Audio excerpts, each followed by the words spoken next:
Thanks for tuning in to this episode of Rio's How To, which is how to make a single-handed spey cast. Something I absolutely love doing and something really invaluable to you as an angler, even a trout angler. And I say that because an awful lot of people think that spey casting is only with these giant two-handed sticks. And that's where it came from. Salmon angling in Scotland on a river called the Spey back in the 1800s. Big sticks, da-de-da. I don't need it because I'm a trout angler. Well, that's such a terrible thought process and attitude, because every angler, every fly angler will find a spot where there's a tree behind them. And maybe you can do a roll cast and that gets you out of a situation, but a spey cast is so much more dynamic and energetic than that and better. So we're going to look at that. We're going to look at how to make a spey cast with a single-handed rod. This is just a 9'5" weight. That's fine. That's nothing wrong with that. That's exactly what I like to use. And on the front end of that, probably about the easiest spey casting line you can have for a one-handed rod, and it's just called an in-touch single-handed spey line that we make at Rio, and it's perfect for that because all the weight is at the back, and that is really important in a spey line.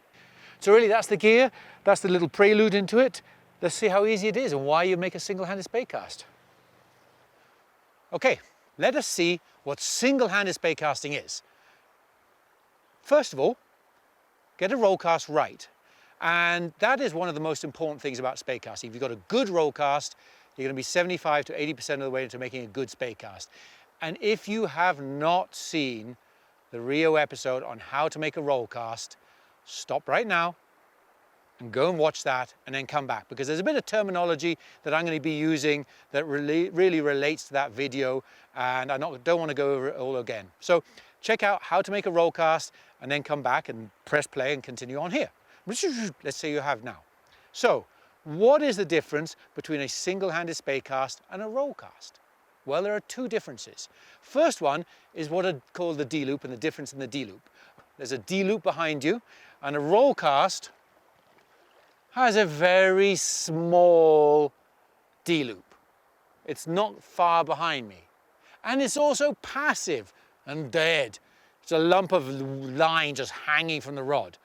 That's what makes my rod bend when I go forward. That's my load. So when the small load, I go forward, it's not very effective.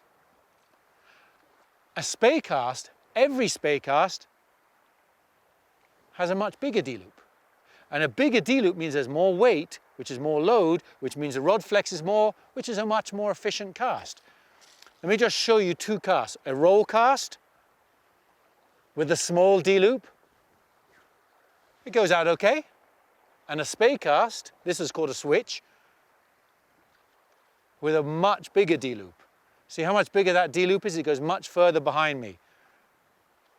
And if it goes further behind me, there's more weight, the rod load's better, da-de-da. So these are much more efficient casts, the spey cast. And the second reason you do a spey cast over a roll cast is a roll cast cannot change direction efficiently. So a downside with a roll cast is you have to make a forward stroke parallel and close to the train track.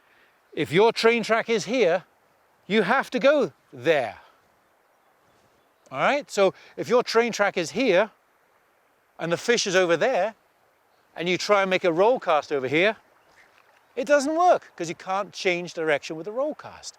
So with a spey cast is simply a way to move your train track to where you want to go. Let's show you. I'm going to show you something really just crazy. My line's down here and a fish is rising over there. Let me just do something like this. Drop. Look where my line is. It's a completely different position. My train track is now facing here. I can make my roll cast there. So the simplest way to look at a spey cast is you move your train track to where you want to go. The last part of the spey cast that makes it better than roll cast is how much fly line's on the water when you go forward. So when I go forward with this roll cast, I've got about 15 feet of fly line lying on the water.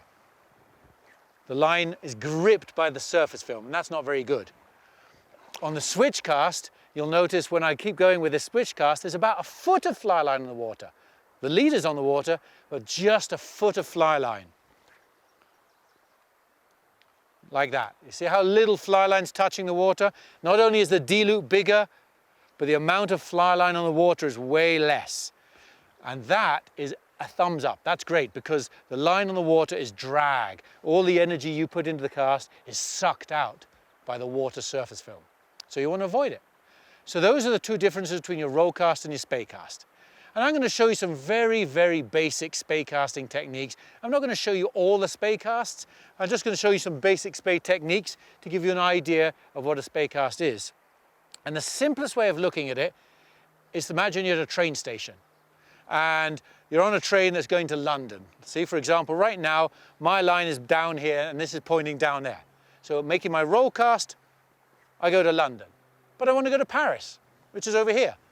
So all you have to do is do something to move your train track so it's facing Paris. And then finish off following your forward stroke along your new train track. Okay, so that's the simplicity of spey casting. It is some way to move the train track.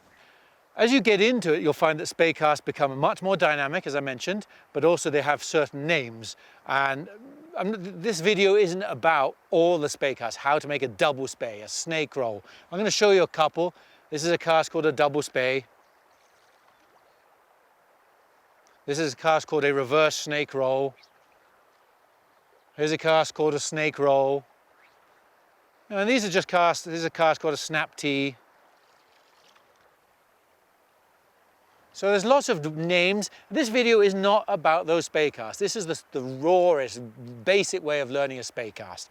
So really that's all that spey casting is. Spey casting is simply an advanced form of roll cast that changes direction. Absolutely you can do it one-handed rods because you're going to have trees behind you. And even if you don't have trees behind you, it is the most efficient way to change direction.